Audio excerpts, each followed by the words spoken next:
வாடி ராசாத்தி புதுசா இளசா ரவுசா போவோம் வாடி வாலாட்டி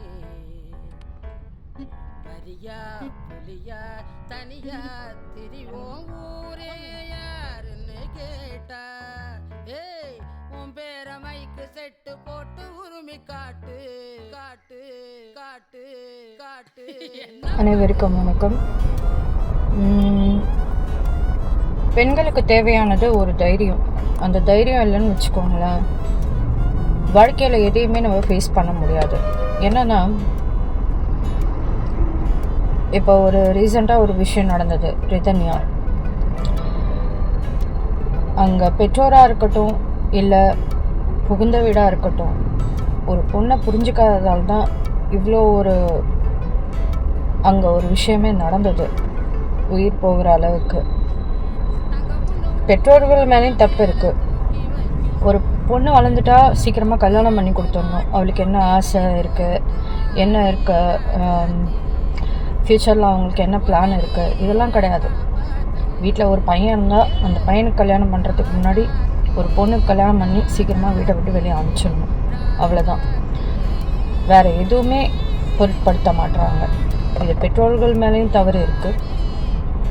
இன்னொன்று, தனக்கு என்ன பிரச்சனைன்னு வீட்டில் சொல்லும் போது அது காது கொடுத்து அனுசரித்து போமான்னு சொல்கிறத விட்டுட்டு உனக்கு என்னம்மா பிரச்சனைன்னு கேட்கணும். அதை யாரும் கேட்குறது கிடையாது இந்த சமுதாயத்தில். ஆனால் பெண்கள் யாரையுமே எனக்கு தெரிஞ்ச அம்மாவோ அப்பாவோ அண்ணனோ தம்பியோ ஃப்ரெண்ட்ஸையோ யாராவது நம்மளுக்கு வருவாங்களான்றதை எதிர்பார்ப்பை விட்டுட்டு தைரியமாக உங்களுக்கு ஒரு பிரச்சனைனா எதிர்த்து நில்லுங்க. என்ன உனக்கு என்ன பிரச்சனை, அப்படிப்பட்ட வாழ்க்கை எனக்கு தேவையில்லை, நான் தனியாக கூட இருந்துட்டு போயிடுறேன் அப்படின்னு தைரியமாக நீங்கள் எதிர்த்து நின்னீங்கன்னு வச்சுக்கோங்களேன், எப்பேற்பட்ட பிரச்சனையாக இருந்தாலும் சால்வ் ஆகிடும். இல்லை சால்வ் ஆகலைன்னா உங்களால் தன்னம்பிக்கையோடு வாழ முடியாதா? ஏன் வாழ முடியாது? நம்மளுக்கு கை கால் நல்லா இருக்குது, நம்மளுக்கு திறமை இருக்குது. ஒரு பொண்ணு வாழ வெட்டியாக வந்தால் இந்த சமுதாயம் பேசுன்றத தப்பான கண்ணோட்டத்தை நினைக்கிறத இந்த பெண்கள் தவிர்க்கணும். இந்த சமுதாயம் நம்மளை ஒன்றும் பார்த்துக்க போகிறது கிடையாது. இதான் உண்மை.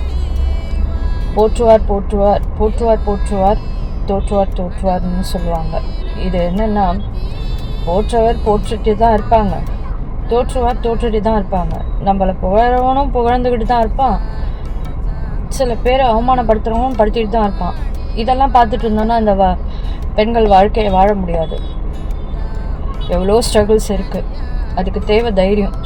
எவ்வளோ பிரச்சனையாக இருந்தாலும் சரி, இந்த காலத்தில் பெண்களுக்கு நானும் பார்க்குறேன், என் ஸ்டூடெண்ட்ஸுங்க நிறையா பொம்பளை பசங்க ஒரு சின்ன ஒரு பிரச்சனையாக சின்ன ஒரு மிஸ்டேக் சொன்னால் கூட கண்ணீர் உடனே வந்துடுது. ஏன் கண்ணீர் சிந்துறீங்க எனக்கு தெரியல. எடுத்த உடனே ஒரு ஆயுதம் என்ன, கண்ணீர். கண்ணீர் வந்துட்டால் நம்மளை விட்டுடுவாங்க, இல்லை மன்னிச்சு விட்டுருவாங்க. எப்படின்னு நினைக்கிறீங்க? கண்ணீர்ன்றது வேல்யூபிளான ஒரு விஷயங்க. எந்த இடத்துல நம்மளுக்கு கண்ணு கலங்கணுமோ அங்கே மட்டும்தான் கண்ணு கலங்கணும். சின்ன சின்ன விஷயத்துக்கெலாம் நம்ம கண்ணு கலங்கணும்னா பொண்ணுங்க கோழைங்கன்னு தான் நினச்சிக்குவாங்க. கண் கலங்கிறத நிறுத்துங்க. தைரியமாக எல்லாத்தையும் ஃபேஸ் பண்ணுங்க. பெண்கள்னால் எல்லா விஷயத்துலையுமே ஆண்களை விட தைரியமானவங்கன்றது எல்லாருமே சொல்லிகிட்ருக்காங்க. தவிர இங்கே பெற்றோர்கள் சின்ன பிள்ளைங்களுக்கு பொம்பளை பசங்களுக்கு சொல்லி வளங்க, எல்லாத்தையுமே கற்றுக் கொடுங்க. சும்மா பொத்தி பொத்தி வளர்த்துக்கிட்டு அப்படியே வீட்டுக்குள்ளாரே வச்சுட்டு வளர்க்குறத விட்டுட்டு, வாழ்க்கை இதுதான்மா, சின்ன சின்ன விஷயத்த கூட நீ ஃபேஸ் பண்ணிட்டு தான் வரணும் அப்படின்றத சொல்லி கொடுங்க. நிறைய பேர் சொல்லி கொடுக்க மாட்டேறீங்க. அதனால தான் அவங்களுக்கு சின்ன பிரச்சனையாக இருந்தாலும் ஒரு கண்ணீர் வருது.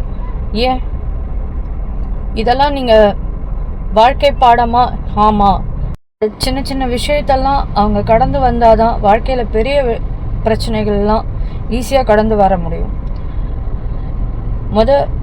பெற்றோர்கள் பொம்பளை பசங்களுக்கு கஷ்டத்தையும் சொல்லி கொடுங்க.